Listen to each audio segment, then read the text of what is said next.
en los principales lugares viendo cómo está afectando este paro. Pero no todo es paro. Vamos a la redacción del diario La Nación. Así se encuentra Inés Capdevila para hablar un poquito de lo que está pasando en este planeta. Inés, ¿cómo te va? Buen día.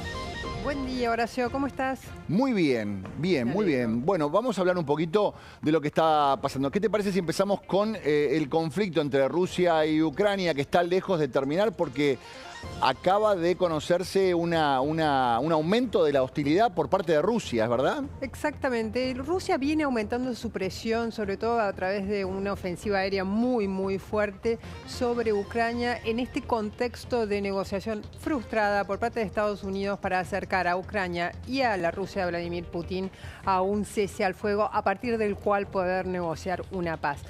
¿En qué se tradujo esa presión aérea? Con dos ataques entre ayer a la tarde y esta mañana en Ucrania, en dos ciudades muy míticas, muy icónicas de Ucrania. En el noreste, Kharkiv, que es la segunda ciudad de Ucrania, fue objeto de un bombardeo muy intenso con drones.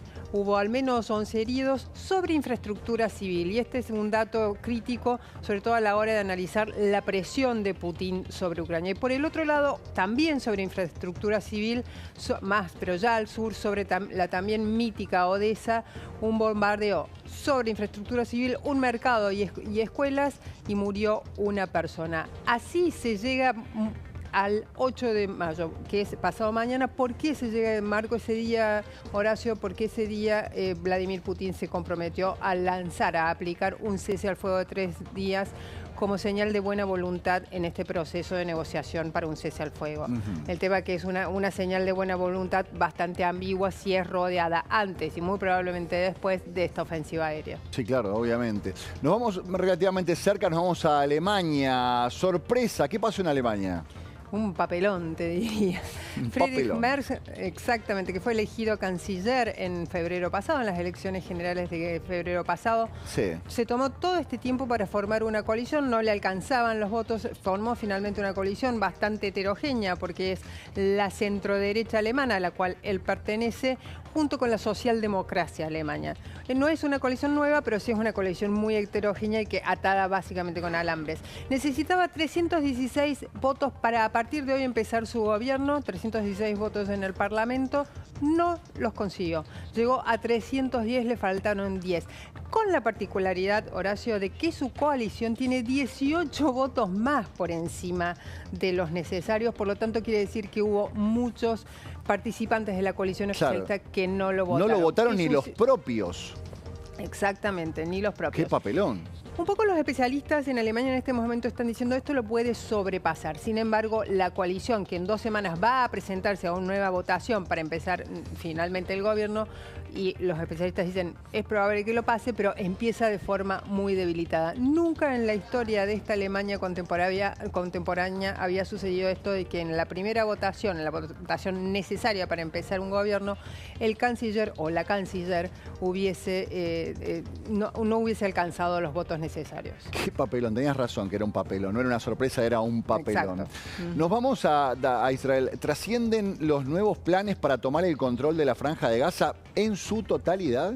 En su totalidad, eso es un poco a lo que apunta, no ya porque no le dan los recursos, pero sí en un futuro muy cercano, el gobierno de Benjamín Netanyahu. Son dos, digamos, los pilares de esta nueva ofensiva, o renovada ofensiva sobre Gaza para acabar con el grupo terrorista Hamas. Primero, ocupar todo el territorio, sobre todo la parte norte, y desplazar a la población de Gaza a la parte sur. Recordemos que es una población, un territorio muy pequeño, son casi 10 kilómetros de ancho por 40 de largo.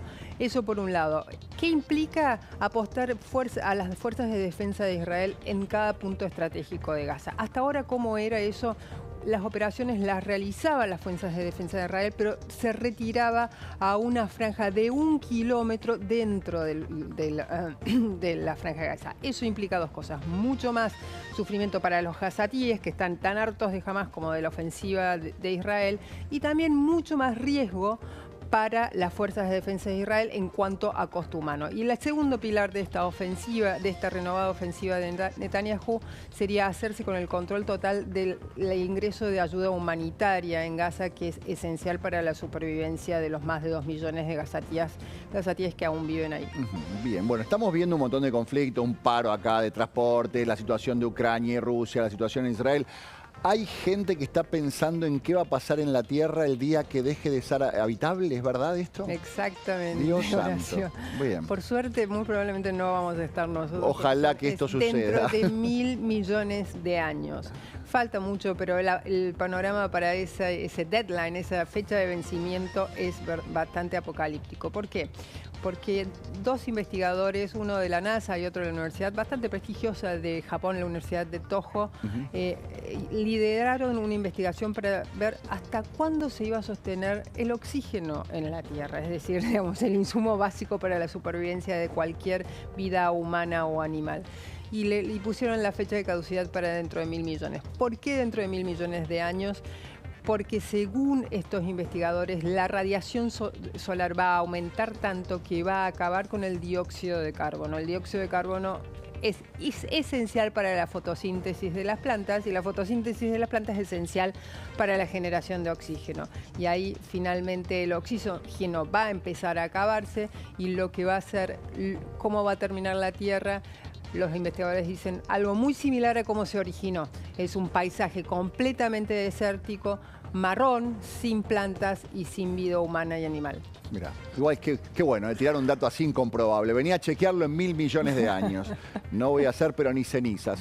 Ine, gracias, como siempre, es un placer tenerte con nosotros. Muchas gracias a ustedes, Horacio, que tengan un muy buen día. Inés Capdevila, desde la redacción del diario La Nación. Pasamos del fin de nuestro planeta dentro de 1.000 millones de años. ¿A cuánto está el dólar?